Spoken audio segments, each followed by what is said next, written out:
டே 4. இன்னைக்கு முதல்ல என்ன exam? English. So 10th 11th 12th எல்லாருக்குமே இங்கிலீஷ் எக்ஸாம் தான், கரெக்டா? ஸோ இங்கிலீஷ் எக்ஸாம் எப்படி படிச்சிருக்கீங்க? தரவா படிச்சிருக்கீங்க. சரி, தரவா படிச்சதால இன் ஜென்ரிக்கா எல்லா டியூஷன் சென்டரும் ஸ்கூல்ல வந்து பாத்தீங்கன்னா ஒரு போர்டு ஒன்று வச்சுக்கிட்டு அந்த போர்டுல வந்து பாத்தீங்கன்னா இதுதான் பிக்சர், இதுதான் நோட் மேக்கிங், இதுதான் வந்து ரஃப் காப்பி பேர் காப்பி இப்படி சொல்லுவாங்க. இது வந்து பாத்தோம்னா ஒரு 90 கிட்ஸோட ஒரு வேலை. நம்ம டியூஷன் சென்டர் எப்பவுமே பொறுத்த வரைக்கும் என்ன பண்ணா கொஞ்சம் ஸ்மார்ட்டா யோசிப்போம். ஸோ நான் என்ன பண்ண போறேன்னா, ஸோ ஃபர்ஸ்ட் 10th மட்டும் கொஸ்டின் நம்பர் சொல்லுவேன். நீங்க அதோட கொஸ்டின் நம்பரை சொல்றத ஃபார் எக்ஸாம்பிள் கொஸ்டின் நம்பர் வந்து 42 கேட்பேன். அதோட கொஸ்டினோட ஹெட்டிங் அது என்ன பண்ணணும்ன்றத சொல்லணும். ஓகேவா? ஸோ ஸ்டார்ட் பண்ணலாமா? ஓகே. யாருக்கு தெரியுமோ கூட சொல்லலாம். ஓகே, இவங்க தான் ஸ்பெசிஃபிக்கா இல்ல, கை தூக்கிட்டு சொல்லலாம். ஓகே, சரி. கொஸ்டின் 10th ஸ்டாண்டர்ட்ல கொஸ்டின் நம்பர் 13ல என்ன வரும்? 1 மார்க்ல என்ன வரும்? புக்கின். ஓகே, நெக்ஸ்ட் 10th ஸ்டாண்டர்ட்ல 40 வந்து லெட்டர் ரைட்டிங். குட். 10th ஸ்டாண்டர்ட்ல 46 டெவலப்பிங். 10th ஸ்டாண்டர்ட்ல 30 பேராகிராஃப். 10th ஸ்டாண்டர்ட்ல மேப், ரூட் மேப் இருக்குல்ல, road map. Okay, rough copy fair copy,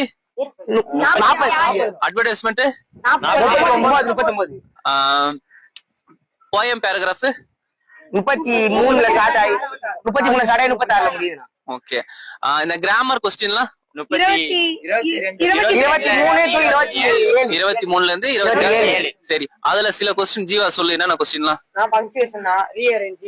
அதுக்கப்புறம் வந்து இன்டைரக்ட் ஸ்பீச், டைரக்ட். ஓகே, சரி, குட். 10th சூப்பரா பண்ணிருக்கீங்க. அதே மாதிரி 11th 12th சேர்த்து கேக்குறேன்.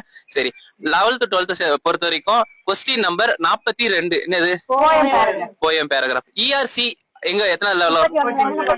31ல இருந்து 31. இஆர்சி எப்படி எழுதணும் அனிதா சொல்லு? கண்டென்ட், எக்ஸ்பிளனேஷன், போயமோட பேரு, ஆத்தரோட பேரு, மாரல். Okay, good. பேராகிராஃப் எதெல்லாம் வந்து இம்பார்ட்டன்ட் பேராகிராஃப்னு சொல்லிருக்கல்ல, சோ அத சொல்லு அனிதா, நீயே சொல்லு. ஜென்டில்மேன் ஆஃப் வெரோனா, கேஷ்னர் அட்லி, கேசல், நைஸ் கப் ஆஃப். ஓகே, யாராவது ஒரு ஆள் நோட்டீஸ்னா எப்படி எழுதணும் மட்டும் சொல்லுங்க. விக்கி சொல்லு.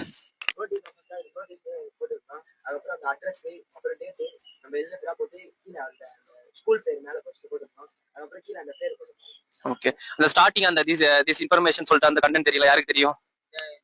All students. Good.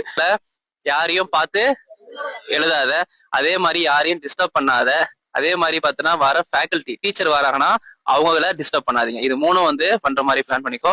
All the best. நம்ம